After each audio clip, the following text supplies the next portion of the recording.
अच्छा भंते जी, आज हमें जब दिखता है कि आज के सोशल मीडिया पे हमें सब दिखते हैं कि अन्य संप्रदायों के बहुत से बाबा हो गए हैं, अन्य साधु संत जो दिखते हैं हमें, तो वो हमेशा खुद को कुछ प्राप्त हुआ ऐसे दिखाते हैं या बोलते हैं। तो लोग उनके पीछे पीछे चले जाते हैं या वो किसी का अवतार बता देते हैं।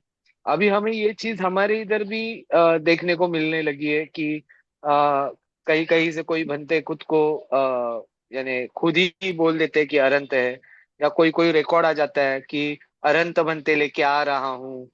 तो क्या हम भी किसी गलत दिशा की ओर चल रहे, या हमें वो वैसे ही हम वो मिक्स मैच होते जा रहे, हम लोग वो सब बोल रहे हैं ना, एक खिचड़ी बनती जा रही है। वही बाबा साहब ने जो बोला था कि धम्म और धर्म में फर्क है, तो वो ना जानकर हम भी वापस बुद्ध धर्म में यानी धम्म में, हम हिंदू धर्म की भांति होते जा रहे। बहुत जगह धातुओं की बात होती है। अभी मैंने कुछ एक बात सुनी कुछ दिन पहले कि नागलोक का धातु किसी के पास आया है। सो ये बहुत कुछ यानी सवाल खड़ा करता है, शंका नहीं करते पर सवाल खड़ा करता है मन में। और सवाल खड़ा होना तो एक यानी जागरूकता का लक्षण है, इसलिए मैंने ये सवाल पूछा है कि हमें कुछ बाबा दिखते हैं कि वो बहुत ऐसे भर भर के बोलते हैं कि हम भगवान का, मुझे उससे बात हो रही है, ये हो रही है। तो ये सब क्या हो रहा है और हमें किस राह पे चलना चाहिए, आज के सुत्ता से बता दीजिए। साधु साधु साधु। कैसा है उपासना? धर्म का अभ्यास करने वाले जो लोग हैं, सूत्रों का अभ्यास कर रहे हैं, उनके जीवन में ये प्रश्न ही नहीं आता। ठीक है कि परंतु कैसा है, हम लोग बहुत कम लोग धर्म पर अभ्यास अध्ययन करने के कारण इस तरह का भाव लेते हैं। और देखा देखी का अब ये जमाना है। वहां सुंदर दिखता है तो चमक बिकती है ना। जितना चमकीला होगा उतना दिखाई देगा, उतना बिकेगा वो, है ना। तो उसी तरह से हम भी कोशिश कर रहे हैं। ठीक। धातु प्रदर्शन के लिए नहीं है, यानी दिखाकर अ, धन अर्जन करना जो है उसके लिए धातु नहीं है। जो अस्थियां हैं अरहंतों की, मुनियों की, वो बहुत ही सुरक्षित, वो हर बार आ जाओ खोल कर दिखाने वाली उसके लिए भी नहीं है। वो गौरव के लिए है। आज वर्तमान में हम खोलकर दिखा सकते हैं, अतीत में जितनी जगह थी सारे स्तूप के अंदर थे। बाहर स्तूप बना है, उस स्तूप को देखकर ही लोग नमन करते थे, दर्शन करते थे। केवल इतना जानते थे कि इस स्तूप के अंदर में धातु विद्यमान है। श्रीलंका का जो सबसे बड़ा स्तूप है स्वर्णमाली चैत्य, उस संपूर्ण चैत्य का पूरा विस्तार इतना आता है कि उसके बारे में हम यदि सुने जाने तो विस्मित हो जाएंगे। क्यों? पर लोग इतने समय पर विश्वास करते हैं। और देखिए, वो चैत्य कभी खाली नहीं दिखाई देगा। प्रातः से लोग आते हैं, शाम तक लोग रुकते हैं। रात्रि में जितना 2-1 घंटे का समय, 4 घंटे का समय बंद है तो बंद है, बस उतना ही। बाकी निरंतरता से लोग वहां श्रद्धा अर्पित करने के लिए आते हैं। वहां कोई प्रदर्शन नहीं हो रहा, किसी का चमत्कार नहीं हो रहा। वो श्रद्धा का भाव है। धातुओं के संबंध में भी उसी तरह से है। कोई दिखा दिखा कर आ जाओ ये कर लो वो कर लो, नहीं, उसके लिए नहीं है। जैसे हमारे गुरुजी ने, हमको हमारे गुरु पर विश्वास है तो हमारे गुरुजी से हमारे पास कुछ धातु आई। हमारे यहाँ के सब में अनेक लोग आते हैं, अनेक उपासक आते, कहते गुरुजी हमको कब दिखाएंगे। हम कहते हैं हम बहुत ही गौरव से उसकी पूजा करते हैं। इतनी पूजा होती है हमारे यहाँ, हमारे पास 2 फूल है तो 2 ही फूल पूजा करेंगे। इतना ही पूजा करेंगे, चाहते हैं पर जितना है। आकर आप नमन कर कर 10 मिनट ध्यान कर कर आप बैठकर जा सकते हैं। खोलने के लिए साल में केवल 2 बार दर्शन की व्यवस्था होगी, उसके अलावा कोई नहीं। हाँ, पूजनीय कोई भिक्षु आ जाए, केवल भी हमारे जो आश्रम से आए कोई बड़े भंतेजी आ जाए, उनके लिए मात्र खोल दे तो खोल दे। हम भी नहीं कि अच्छा खोल के देख ले, नहीं। वो इतनी गौरव की बात है, उसको उसी तरह से सम्मान दिखाना चाहिए। बड़े गौरव के साथ, बड़े सम्मान के साथ उसको बहुत सम्मान दिखाओ। ठीक है। और जो नागलोक वगैरह ये जो है ना, ये विद्यमान करते हैं। आज नहीं लाए हैं धातु, वो अतीत समय से आए हुए हैं। स्वर्णमाली चैत्य में जो पूरा एक धातुओं का पात्र है, वो है ही वही से नागलोक। राम नाम का जो चैत्य कहते हैं उसकी धातु कहते हैं उसको। तो वो है। हाँ, अरहंत भिक्षु लोग कोई है तो इसके बारे में हम एकाएक ये भी नहीं बोल सकते नहीं है, पर परंतु किसी गृहस्थ ने बोला है तो हम विश्वास नहीं करते। क्यों? क्योंकि लोगों का स्वभाव है, अरे वो तो चमत्कार करता है। हाँ, चमत्कार करता है, बोलने का स्वभाव है। तो हमको मध्यस्थता लेनी चाहिए, धर्म में सत्यता को देखना चाहिए कि नहीं, ये सारी चीजें समय समय पर आती है, उठती है, बड़ा चारों तरफ ऐसा फैलता है, परंतु धर्म इससे भिन्न है। कोई अरहंत हो गया, उससे आपके जीवन को प्रत्यक्ष क्या लाभ है? क्या आपकी सील परिपूर्ण हो जाएंगे? नहीं। क्या आपकी साधना परिपूर्ण हो जाएगी? नहीं। क्या आप मुक्ति के फल को प्राप्त कर पाएंगे? नहीं। तो आपके जीवन में इसका कोई प्रत्यक्ष लाभ नहीं है। तो फिर केवल सुनने जानने के लिए, वो दिखावे के लिए हो जाएगा, उसकी आवश्यकता नहीं। जहां भिक्षु, बहुत भिक्षु है भारत में, बड़े सुंदर भिक्षु हैं, धर्म का जीवन जीने वाले, किसी को नहीं पता कौन कैसे क्या है करके संयमी जीवन जीते हैं। उन भिक्षुओं के बारे में देखो। चमक दमक जितनी कम हो उतना हमको अच्छा लगता है, परंतु वर्तमान में लोगों को जितना सुंदर दिखाई दे उतना जागते भी हैं, है ना? तो इसीलिए उस बारे में देखो, अंधश्रद्धा मत जगाओ। यदि कोई व्यक्ति तुमको आकर कहे कि मुझसे तो बुद्ध से बात हुई है, तो बोलना भैया आज के बाद हमको मत बताओ और मिलने मत आओ। कोई आकर बोल दे कि सपने में बुद्ध आए थे और ऐसा बोल दिया, है भैया तुम तुम्हारे पास रखो, मेरी श्रद्धा की हानि मत करो। हाथ ही जोड़ लेना ऐसे आदमी को, बिल्कुल उससे दो दो कदम दूर रहो, 2 फीट दूर रहो, 10 फीट दूर रहो, तब भी चलेगा।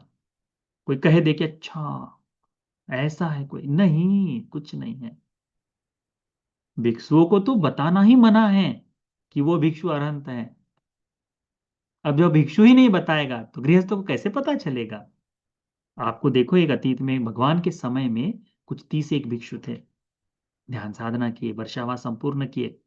उनको लगा कि हम लोगों ने वर्षावास कर दिया, हम लोग अरहंत हो गए हैं। और पूरे वर्षावास में 3 माह तक अंश मात्र राग नहीं जागा, अंश मात्र द्वेष नहीं जागा, बिल्कुल पवित्र जीवन। तो कैसा प्रतीत हुआ? अनंत है। फिर भगवान के पास आए, आ रहे थे, भगवान ने देख लिया कि 30 भिक्षु आ रहे हैं और बताने आ रहे क्या, मैं तो अरहंत हो गया हूं, ऐसा बताने के लिए आए। फिर भगवान ने आनंद मंत्री जी को आदेश दिया, आनंद, जो 30 भिक्षु आएंगे उनको बोलो कि भगवान तुमको आदेश करते हैं कि जाओ शमशान में जाकर बैठ के आओ। शमशान यानी जलाने वाला नहीं, उस समय खुला रहता था, शरीर ऐसे ही जाकर छोड़ देते थे, उस तरह का था। ये तो बाद में शुरू हुआ, जलाने की प्रथा बहुत बाद में शुरू हुई। तब बहुत केवल राजाओं के लिए, भिक्षुओं के लिए, भगवान के लिए था। बहुत उच्च धनवान लोग उसको जलाने का काम करते थे। अब लकड़ी सस्ती हो गई तो सभी जला देते हैं। फिर उसके लिए वो कथा है कि नहीं भी धन अर्जन करना है तो मोक्ष भी उसी से मिल जाएगा, भी तुम्हारा न्याति जल जाए तो, जमीन राख मिल जाए तो पानी में, तो ऐसा है।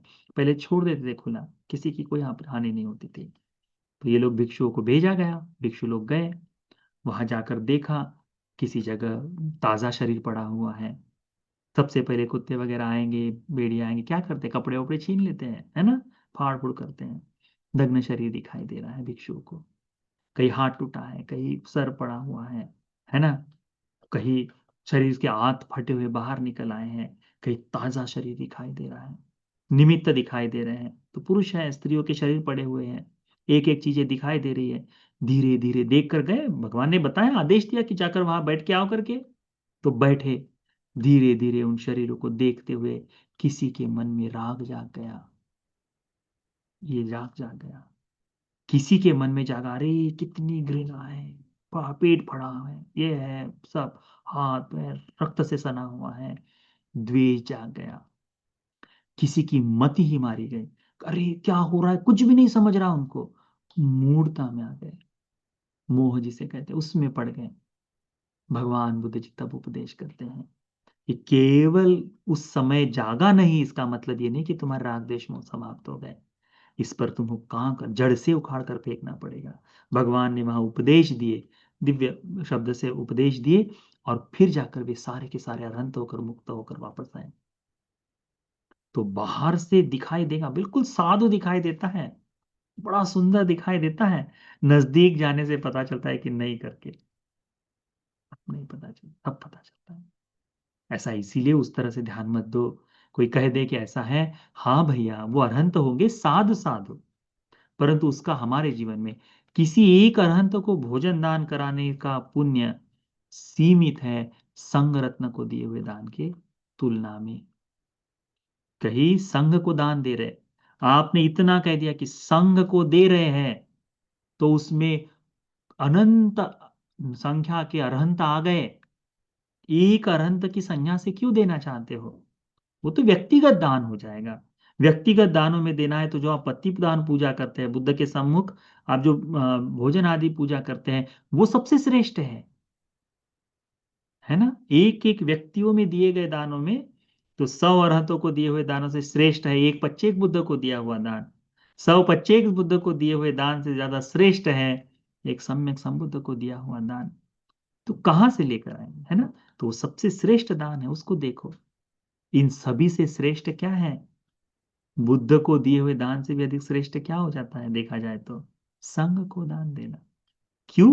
क्योंकि संघ में तथागत स्वयं है, इसीलिए। तो उस तरह से देखो, किसी व्यक्तिगत स्वरूप से कोई अनंत हो गया तो बहुत आनंद से साधु साधु बोलकर अनुमोदन कर लेना उतना पर्याप्त है। उसके अधिक आगे चिंतन करने की आवश्यकता नहीं। अन्यथा होगा कि कुछ समय बाद अभी जो प्रबोध जागा है धर्म के अभ्यास के लिए, धर्म के चिंतन के लिए, धीरे धीरे ये केवल स्वांग बनकर रह जाएगा, एक देखावा बनकर रह जाएगा। और हमको खुद को ही पता नहीं चलेगा कि हम कहाँ से शुरू किए और कहाँ तक आ गए। अम्बेडकरी अम्बेडकराइट मूवमेंट शुरू हुई थी, उसके साथ भी यही हुआ है। अब कहीं दिखाई देती है चलती हुई। हम्म। छोटे छोटे जगह पर कहीं कहीं से आती है और कहीं कहीं खत्म हो जाती है। क्यों? क्योंकि सबको नेता बनना है, सबको आगे दिखना है, भीतर का काम किसी को नहीं करना है। धर्म के साथ भी ऐसा हो जाए, सबको अपनी बात रखनी है, धर्म की बात सुननी किसी को नहीं है। तो स्रोत को जगाते हुए धर्म जितना सुनोगे, जितना जा चिंतन करोगे धर्म का, उतना उतना कल्याण होता जाएगा। तो ये सारा पाखंड जो है ये दिखाई देगा, हट जाएगा। वो कहते हैं ना कि जब पानी बहुत चलता फिरता हिलता हुआ हो, उसमें मिट्टी वगैरह उड़ रही हो, तो अपने प्रतिरूप दिखाई नहीं देता। पर यदि वो शांत पानी हो, धीरे धीरे बैठ जाए, सारी मिट्टी बैठ जाए, तो तुम उसका अपना उसके अंदर अपना प्रतिरूप देख सकते हो, या तलहटी में जो है उसको देख सकते हो अच्छी तरह से। धर्म का भी ऐसा है। ये सारे इसके साथ में धर्म नहीं समझ में आएगा, केवल बाहरी आरलो बाहरी तरह से बहुत सुंदर कहते रहेंगे, भीतर से नहीं। भीतर तक जाने के लिए धर्म के उपदेश हम सूत्र क्यों बताते हैं? इसीलिए बताते हैं कि बुद्ध वाणी ऐसी है, इतनी है, उतनी ही सुन लो। ये धर्म चर्चा हम जो बताते हैं उसको भी सुनने की अधिक आवश्यकता नहीं, नहीं है बिल्कुल भी। सूत्र में जितना है उतना ही सुनो, बुद्ध की वाणी है, समाप्त, बस उतना काफी है। तो धीरे धीरे आप स्वयं ही इतना प्रज्ञावान हो जाएंगे धर्म को सुनते हुए कि ये सारे बाहरी चीजों में ध्यान नहीं दे पाएंगे। ठीक, मुझे लगता है इतना पड़ेगा।